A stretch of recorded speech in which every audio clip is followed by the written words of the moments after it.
this is your circuit diagram or logic circuit from your Boolean expression.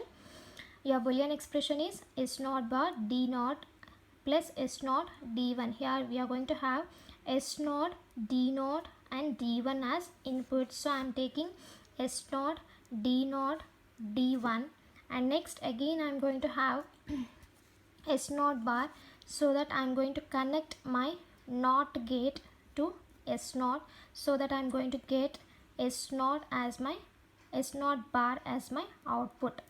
So here I am going to have S naught bar D naught, so that I am taking S naught bar as one of the input and D naught as another input, and I am connecting these two inputs to an AND gate, so that I am going to get the output as S naught bar D naught. And next I am going to have S naught D1.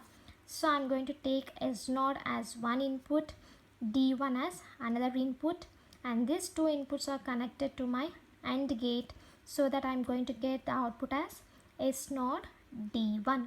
And next these two are going to be added by using your OR gate, so that my final output is going to be S naught bar D naught plus S naught D1.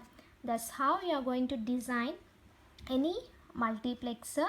Here we have designed 2 by 1 multiplexer.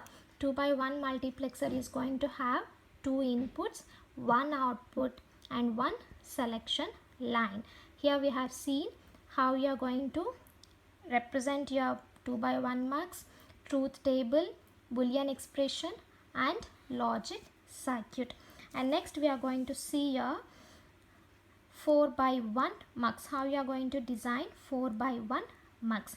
4 by 1 mux, here 4 by 1 represents, 4 represents your input, 1 represents your output. So in 4 by 1 mux you are going to have 4 inputs and 1 output.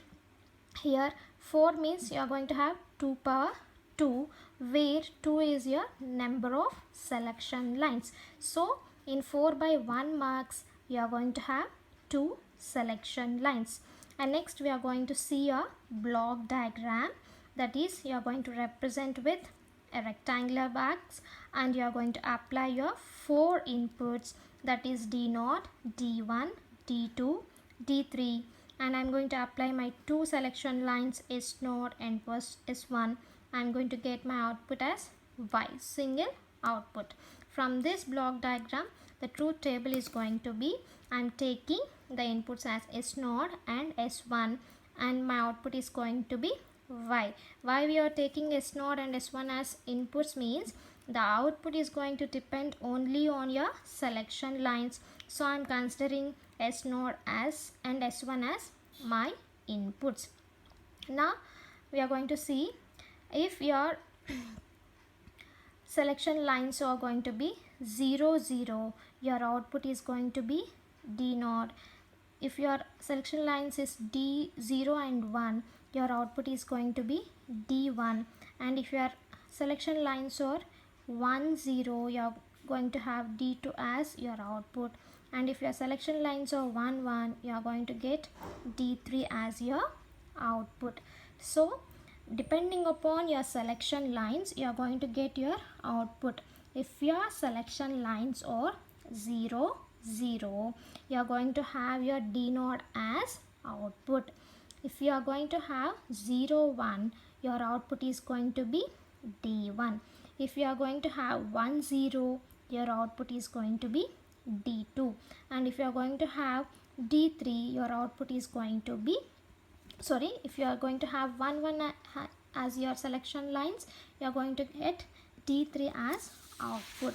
And next you are going to design your Boolean expression from your truth table. How you can write your Boolean expression? By your Boolean expression Y is going to be, you are going to compare all your outputs and inputs. You are going to have D0 when you are going to have S0 bar and S1 bar. So S0 bar, S1 bar and D0 plus S0 bar, S1, D2 plus S naught S1 bar here you are going to have D1 D2 plus S naught S1 D3. This is going to be a Boolean expression. From this Boolean expression you are going to design your logic circuit. Your Boolean expression is y is equal to S naught bar S1 bar